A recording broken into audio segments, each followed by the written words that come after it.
Good morning, Board of Directors, Mr. Klingman, Mrs. Strange, faculty, staff, family, friends, and the class of 2022.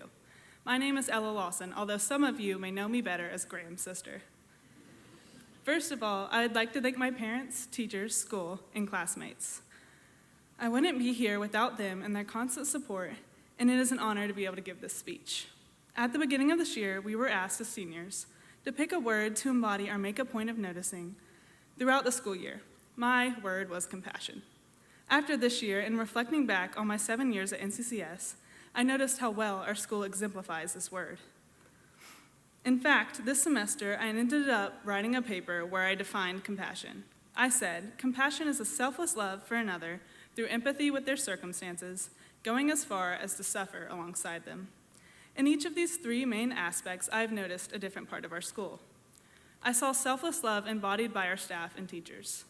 As a Christian school, many of us have seen and experienced for ourselves how Jesus is the perfect model for this phrase.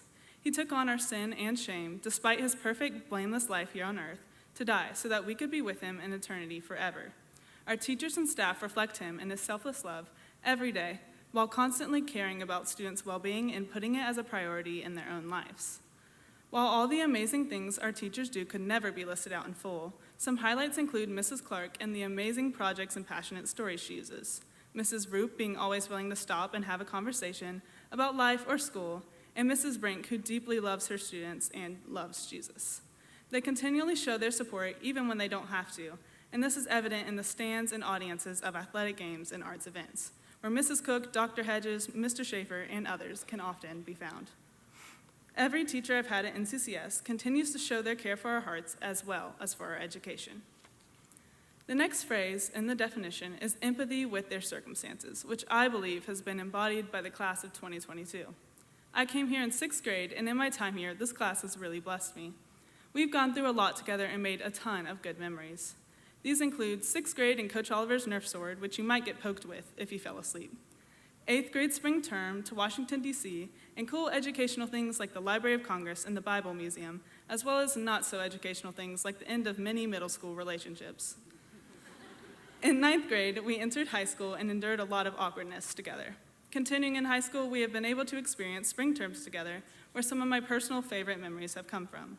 I went to Orlando for the STEM spring term, where we got to experience the science of physics while on rides at Disney World and Universal, and see manatees in person at a zoo.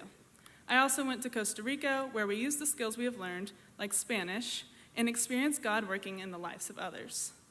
On both of these trips, I was able to develop new relationships and strengthen friendships in a unique way.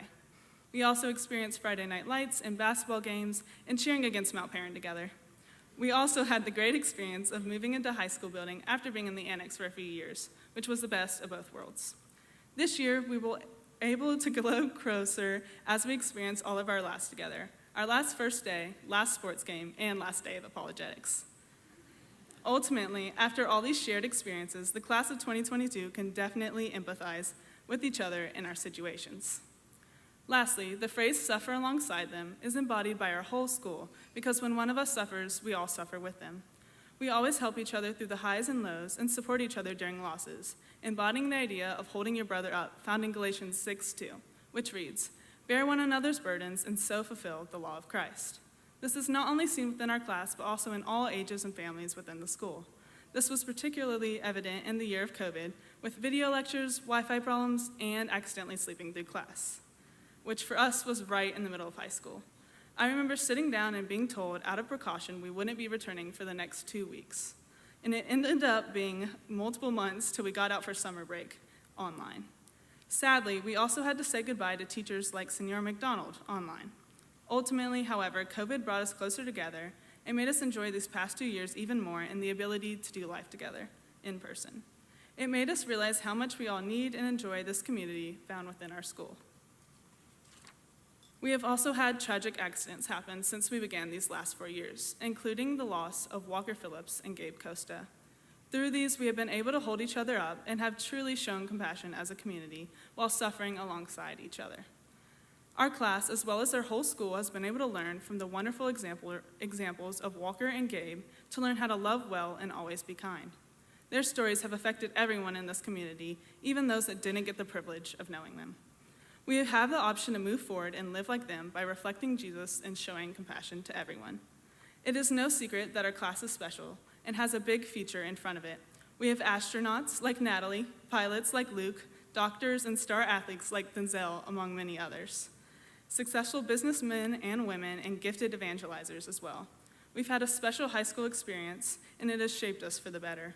All of our futures look bright as we pursue and follow God's plans for our lives in this next stage.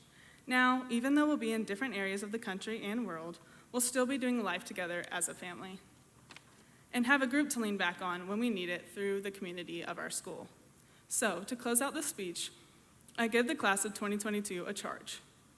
Go forward, pursue Jesus, be compassionate, love hard, and do what you're passionate about. Live like Gabe and live like Walker. Thank you, and congratulations to the class of 2022.